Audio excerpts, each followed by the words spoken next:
इस फिल्म की स्टार्टिंग में एक घर को दिखाते हैं जो कि एल्ड्रिच मैंसन का रहता है। तो उस घर में एक आदमी जिसका नाम गैरेट रहता है, वो लोगों को घर दिखा रहा होता है, साथ ही वो उस घर के बारे में बताता है। तो 25 अक्टूबर 1894 को एल्ड्रिच के नौकरों को किसी ने मार दिया था। तो उसके नौकरों ने एल्ड्रिच की बेटी गेर्ट्रूड एल्ड्रिच ने ही मारा था। तो एल्ड्रिच अपनी बेटी को बेसमेंट में बंद कर देता है और उसी दिन से उसकी बेटी की बेसमेंट में से चिल्लाने की आवाज़ें आती हैं। तो वो घर में जो लोग रहते हैं वो वहाँ से चले जाते हैं और घर पर गैरेट अकेले ही रह जाता है। थोड़ी देर बाद बेसमेंट का डोर ओपन होता है और उसमें से चीखने की आवाज़ें आती हैं। तो गैरेट भागने की कोशिश करता है लेकिन डोर लॉक हो जाता है। तो वो बेसमेंट में जाता है लेकिन उस बेसमेंट में ग्लू जैसा कुछ रहता है। फिल्म में गैरेट के साथ आगे क्या होता है वो हम फिल्म में आगे जानेंगे। तो अब फिल्म में एरन को दिखाते हैं जिसका यूनिवर्सिटी में प्रोफेसर जॉब में सिलेक्शन हो जाता है। उसको अब बच्चों को पढ़ाना था। तो हाई स्कूल में एरन ने एक बुक भी लिखी थी जिसका नाम गोस्ट फ्रॉम आवर पास्ट था। तो उसके पास एक बूढ़ा आदमी आता है जिसका नाम एड जूनियर रहता है।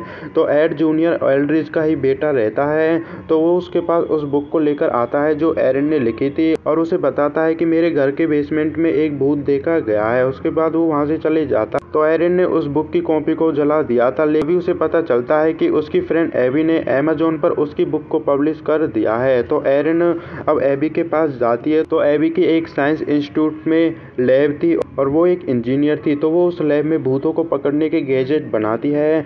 अब एरन एबी से उस बुक को अमेज़न से हटाने के लिए कहती है। तभी एरन को पता चलता है कि एबी के साथ एक और लड़की है जिलियन, जो उसकी पार्टनर थी और वो उसके साथ काम करती थी। अभी एरन एबी को बताती है कि उसके पास एक आदमी आया था और उसने एरन को बताया कि उसने अपने घर की बिल्डिंग में एक भूत देखा है। उसके बाद एबी और जिलियन उस भूत को पकड़ने के लिए जा रहे होते हैं। उसके साथ एरन भी जाती है। तो वो एल्ड्रिच मैंसन के घर पर जाते हैं। वहीं पर उनको गैरेट भी मिलता है, वही आदमी जो हमको फिल्म की स्टार्टिंग में दिखाया गया था। तो गैरेट उन तीनों को बिल्डिंग के बारे में बता देता है। अब वो तीनों बिल्डिंग में जाते हैं भूत को पकड़ने के लिए। तो एबी के पास एक PKE मीटर भी रहता है। तो उसकी मदद से वो भूत को पकड़ने वाले थे कि तो उस मीटर से पता चल जाता है कि भूत कहाँ पर है कहाँ पर नहीं। तो थोड़ी देर बाद वहाँ पर बेसमेंट का डोर भी ओपन हो जाता है। तो PKE मीटर तेजी से घूमने लगता है। तभी थोड़ी देर बाद बेसमेंट में से एल्ड्रिच की बेटी निकल कर आती है। वो उसका भूत रहता है और वो एरन के ऊपर ग्लू फैला देती है और वहाँ से भाग जाती है। तो उन सभी को डरना था लेकिन वो काफ़ी खुश रहते हैं क्योंकि उन्होंने एक भूत को देख लिया था और वो वहाँ पर व्लॉग भी बनाते हैं और उनका व्लॉग वायरल हो जाता है। तो उसी पर डॉक्टर फिल्मोर एरन को जॉब से निकाल देता है। अब इसके बाद एबी को दिखाते हैं। तो एबी जिस इंस्टीट्यूट पर काम करती थी उसका ओनर भी उसे निकाल देता है, लेकिन एबी इंस्टीट्यूट से सामान चुराकर वहां से भाग जाती है। तो अब इसके बाद फिल्म में MTA स्टाफर पैटी को दिखाते हैं। तो उसके पास एक आदमी आता है जिसका नाम रॉबिन रहता है। तो रॉबिन उससे काफ़ी अच्छे तरीके से बात करता है और उससे पैटी को काफ़ी अच्छा भी लगता है। लेकिन इतने ही रॉबिन रेलवे ट्रैक पर जाने लगता है और पैटी उसका पीछा करती है। तभी वो वहाँ पर पैटी एक डिवाइस को देखती है जिसमें से एक भूत निकलता है। तो ये सब रॉबिन ने ही किया था। तो रॉबिन मेरकाडा होटल में काम करता है और वहीं पर वो डिवाइस की मदद से गोश्त को पकड़ता है और वहाँ पर उसने काफ़ी सारे गोश्त को इकट्ठा कर रखा था। अब उन तीनों लड़कियों को दिखाते हैं जो बिल्डिंग देख रहे होते हैं अपनी रिसर्च लैब बनाने के लिए, लेकिन वो उनके लिए काफ़ी महंगी रहती है। वो उनके लिए उनकी औकात से बाहर रहती है। उसके बाद वो चाइनीज़ रेस्टोरेंट के ऊपर जगह लेते हैं जो उनके बजट में रहती है। वहाँ पर वो अपने लैब बनाते हैं। उसके बाद उनके पास केविन आता है रिसेप्शनिस्ट जॉब के लिए। तो वो तीनों उसका इंटरव्यू लेते हैं। तो एरन केविन को लाइक करने लगी थी और वो तीनों केविन को जॉब पर भी रख लेते हैं। तो केविन थोड़ा सा दिमाग से पैदल भी रहता है। अब उनके पास पैटी आती है और वो उन तीनों को उस भूत के बारे में बताती है जो उसने सबवे में देखा था। तो वो तीनों सबवे पर जाते हैं भूत पकड़ने, लेकिन वहीं पर उनको एक आर्टिस्ट मिलता है।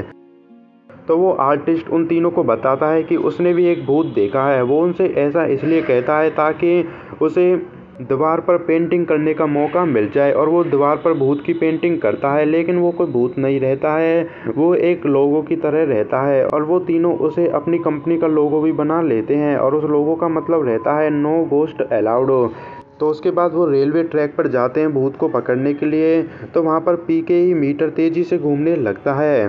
तभी उनको वहाँ पर एक डिवाइस दिखती है जिसमें से भूत निकलता है। तो वो प्रोटोटाइप की मदद से भूत को पकड़ने की कोशिश करते हैं, लेकिन प्रोटोटाइप काम नहीं करता है और वो भूत वहाँ से चले जाता है। इतनी वहाँ पर रेल आ जाती है तो वो भूत उस रेल में वहाँ से चले जाता है। तो वहाँ पर भी उन्होंने अपना व्लॉग बनाया था। अब वो सभी लैब में आ जाते हैं, लेकिन जिन लोगों ने भी उनका व्लॉग को देखा था उनको लगता है कि उनका व्लॉग फेक है। तो उन तीनों को एक भूत को तो पकड़ना ही था ताकि वो लोगों को बता सकें कि ये सब रियल है। तो उसके बाद पैटी भी उनके क्लब को ज्वाइन कर लेती है। अब केविन के पास एक फ़ोन आता है, तो उनकी कंपनी का नाम कंडक्टर ऑफ मेटाफिजिक्स एग्जामिनेशन रहता है। तो केविन फ़ोन को उठाता है और वो बात करता है, लेकिन जिससे वो बात कर रहा था उसकी बातें उसे समझ नहीं आती और वो फ़ोन को रख देता है। उसके बाद पैटी अपने अंकल की कार भी लेकर आती है जो मुर्दे उठाने के लिए काम आती है। तो वो सभी अपनी कंपनी का नाम कंडक्टर ऑफ मेटाफिजिक्स एग्जामिनेशन से बदलकर गोस्ट बस्टर रख लेते हैं। तभी तो उसके बाद वो प्रोटोटाइप की टेस्टिंग करते हैं, लेकिन इस बार उस प्रोटोटाइप की पावर कुछ ज़्यादा ही हाई हो जाती है। अब इसके बाद फिल्म में रॉबिन को दिखाते हैं जो एक रॉक शो पर जाता है और वहाँ पर वो एक भूत को छोड़ देता है। तो इसके बाद फिल्म में गोस्ट बस्टर को दिखाते हैं जो लैब में रहते हैं। वो काफ़ी बातें करते हैं, वहाँ पर वो काफ़ी इंजॉय भी करते हैं। उसके बाद वो डॉक्टर मार्टिन की न्यूज़ देखते हैं। तो डॉक्टर मार्टिन को लगता है कि गोस्ट बस्टर का काम फेक है और वो भूतों को भी रियल नहीं मानता है। तो अब गोस्ट बस्टर को एक भूत तो पकड़ना ही था ताकि वो लोगों को दिखा सकें कि ये सब रियल है। अब इसके बाद केविन के पास एक फ़ोन भी आता है स्टोन बुक थिएटर से और वो उन्हें बताते हैं कि उन्होंने अपने थिएटर पर एक भूत देखा है। तो अब इसके बाद गोस्ट बस्टर थिएटर पर जाते हैं भूत को पकड़ने के लिए। वो उसी थिएटर पर जाते हैं जहाँ पर रॉबिन ने आकर भूत को छोड़ा था। तो अब इसके बाद पैटी को एक पुतला दिखाई देता है, लेकिन उसके अंदर ही भूत रहता है और वो पैटी के पीछे भागने लगता है। तो पैटी भागकर अपने फ्रेंड को पास चले जाती है, तो वो पुतला उनके पास आ जाता है। तो वो गोस्ट बस्टर उस पुतले को पकड़ने की कोशिश करते हैं, लेकिन उसमें से गोश्त बाहर निकलकर वहाँ से भाग जाता है और वो स्टेज पर चले जाता है। लेकिन वो गोश्त बस्टर उस भूत को पकड़ लेते हैं और उसे बॉक्स में बंद कर देते हैं। तो वहाँ पर काफ़ी सारे लोग उनके फ़ैन हो जाते हैं और उनकी वीडियो भी वायरल हो जाती है। तो वो लैब में रहते हैं और उनके पास डॉक्टर मार्टिन आते हैं। तो उसको अभी भी ऐसा लगता है कि भूत वगैरह रियल नहीं रहते हैं और वो उनसे ये भी कहता है कि अगर तुमको ये रियल साबित करना है तो तुम्हें बॉक्स ओपन करके दिखाना होगा। तो एरिन बॉक्स को ओपन कर रही होती है, लेकिन एवी उसे रोकती है क्योंकि अगर जैसी एरिन बॉक्स को ओपन करती वो भूत वहाँ से भाग जाता। लेकिन एरिन मानती नहीं और वो बॉक्स को ओपन कर देती है। तो बिल्कुल ऐसा ही होता है, वो भूत बॉक्स से बाहर निकलता है और वो वहाँ से खिड़की से भाग जाता है। लेकिन साथ में ही मार्टिन भी खिड़की से बाहर गिर जाता है और उसकी डेथ हो जाती है। थोड़ी देर बाद वहाँ पर पुलिस आती है और वो उनका इंटरव्यू लेती है। उसके बाद वहाँ पर स्पेशल पुलिस आती है और वो उन गोस्ट बस्टर को मेयर के पास ले जाती है। तो मेयर उनसे कहता है कि तुम्हें लोगों को बताना होगा कि ये सब फेक है, क्योंकि उससे लोग डर जाते और उन्हें एजेंट बाहर छोड़ देते हैं। तो वो गोस्ट बस्टर वहाँ से आ जाते हैं। अब उसके बाद जिलियन अपने बनाए हुए गैजेट को उन सभी को देती है और वहाँ पर वो अपने गैजेट की टेस्टिंग करते हैं। तो वो गैजेट काफ़ी ताकतवर रहते हैं। तो अब उसके बाद वो लैब आकर न्यूज़ देखते हैं। तो गवर्नमेंट उन गोस्ट बस्टर को लोगों के सामने फ्रॉड भी साबित कर देती है, जिससे उनकी काफ़ी बदनामी भी होती है। तो अब इसके बाद एरिन मैप को देखती है और उसके बाद वो वहाँ मार्क लगाती है जहाँ जहाँ पर उन्होंने भूत को देखा था और उनको रॉबिन के प्लान के बारे में पता चल जाता है। तो रॉबिन मेरकाडा होटल में ले लाइब्स की मदद से एनर्जी लेता ताकि वो गोश्त को आज़ाद कर सके और उसकी वजह से न्यूयॉर्क शहर पूरे खतरे में पड़ सकता था। तो अब उन गोस्ट बस्टर को ये सब रोकना था, तो इसलिए वो होटल में जाते हैं। तो वो होटल के बेसमेंट में जाते हैं और वहाँ पर उनको रॉबिन मिल जाता है। तो वो उसे रोकने के लिए कहते हैं, लेकिन रॉबिन उस डिवाइस को स्टार्ट करने वाला रहता है। इतने ही वो गोस्ट बस्टर रॉबिन से कहते हैं कि हमने पुलिस को बता दिया है और वो किसी भी वक्त यहाँ पर आने वाली है। तो वहीं पर जिलियन को पता चलता है कि रॉबिन उनकी टेक्नोलॉजी को यूज़ कर रहा था। तो रॉबिन के पास एरिन की लिखी हुई एक बुक थी और वो उसी की मदद से उसने वो डिवाइस बनाई थी। तो पुलिस को पता था ये सब रियल है, लेकिन वो उन गोस्ट बस्टर को फेक अरेस्ट कर लेते हैं ताकि लोगों को लगे कि ये सब फेक है और वो डरे ना। तो न्यूज़ पर सब उनका मजाक उड़ाते हैं, यहाँ तक कि सब उनकी बदनामी भी करते हैं। तो कोई उन पर विश्वास नहीं कर रहा था। अब इसके बाद एरिन अपने रूम में रहती है, तो वहीं पर वो उस बुक को देखती है जो उसने लिखी थी और जो रॉबिन के पास थी। तो वहाँ पर उसे पता चलता है कि रॉबर्ट ने अपने आप को सुसाइड किया था, बल्कि वो उसके प्लान का ही हिस्सा था। तो उसने अपने आप को सुसाइड इसलिए किया था ताकि वो भूत और बाकी के भूतों को आज़ाद कर सके और वो न्यूयॉर्क शहर को तबाह कर सके। अब इसके बाद एबी को दिखाते हैं जो अपनी लैब में रहती है, तो वहाँ पर ही रॉबिन आ जाता है भूत बनकर लगता है। अब इसके बाद पैटी और जिलियन को दिखाते हैं, तो पैटी और जिलियन को लगता है कि एबी अपने बाथरूम में है। तो जैसे ही वो डोर ओपन करते हैं, एबी वहाँ से बाहर निकलती है, लेकिन इस बार एबी के अंदर रॉबिन का भूत रहता है और एबी अपनी लैब को ही तोड़ने लगती है।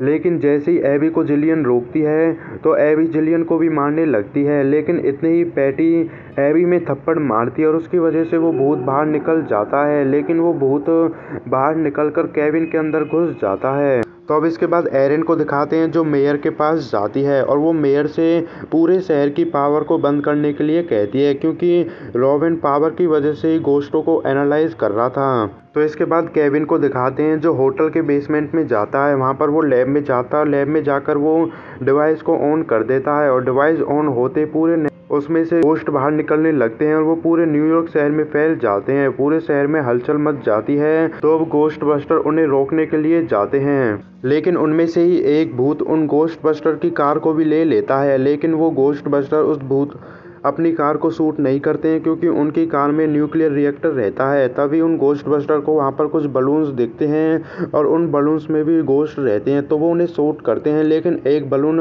उनके ऊपर गिर जाता है, लेकिन एरिन आकर उस बलून को फोड़ देती है और वो उन तीनों को बचा लेती है। अब इसके बाद केविन वहाँ पर जितनी भी अमेरिकन सोल्जर रहती है उनको अपनी शक्ति से फ्रीज कर देता है। केविन अब अपने काबू में नहीं था, क्योंकि केविन के अंदर अब रॉबिन रहता है। तो अब इसके बाद केविन गोश्त बस्टर को मारने के लिए गोश्त आर्मी को उनके सामने खड़ा कर देता है और गोश्त बस्टर उस गोश्त की आर्मी से अपने गैजेटों की मदद से लड़ते हैं और वो काफ़ी सारे भूतों को मार देते हैं। तो इसके बाद उनको रॉबिन को ख़त्म करना था। तो इसके बाद रॉबिन केविन को बॉडी को भी छोड़ देता, लेकिन इसके बाद रॉबिन एक बहुत बड़ा गोश्त बन जाता है। वो एक बिल्डिंग की जितना बड़ा गोश्त बन जाता है, जिसे मारना काफ़ी मुश्किल था। तो उसे मारने का सिर्फ एक ही तरीका था, अगर वो टाइम को रिवर्स कर दें वो उन सभी गोश्त को मार सकते थे और उन्हें वापस से वहां भेज सकते थे जहां से वो आए थे। लेकिन उसके लिए उनको काफ़ी एनर्जी चाहिए थी। तो वो गोश्त बस्टर अपने प्रोटोटाइप की मदद से टाइम को रिवर्स करने की कोशिश करते हैं, लेकिन वो कर नहीं पाते हैं क्योंकि उनको काफ़ी एनर्जी चाहिए थी। उसके बाद वो अपनी कार को शूट करते हैं जिसमें न्यूक्लियर रिएक्टर रहता है और उसकी पावर की मदद से टाइम रिवर्स हो जाता है और सारे गोश्त वापस जाने लगते हैं। लेकिन रॉबिन का गोश्त अपने साथ एबी को भी उसी गड्ढे में ले जाने लगता है, लेकिन एरिन अपने आप को रस्सी से बांधकर एबी को बचाने के लिए जाती है और वो एबी को बचा लेती है। उसके बाद वो ऊपर आ जाती है, तो टाइम रिवर्स की मदद से सब कुछ पहले जैसा ठीक हो जाता है, लेकिन एबी और एरिन के बाल सफ़ेद हो जाते हैं। तो उसके बाद वो अपने बालों को कलर भी कर लेते हैं और वो रेस्टोरेंट में रहते हैं। तो उसके बाद दुनिया गोश्त बस्टर की फ़ैन भी हो जाती है और वो दुनिया को भी बचा लेते हैं और यहीं पर फिल्म ख़त्म हो जाती है।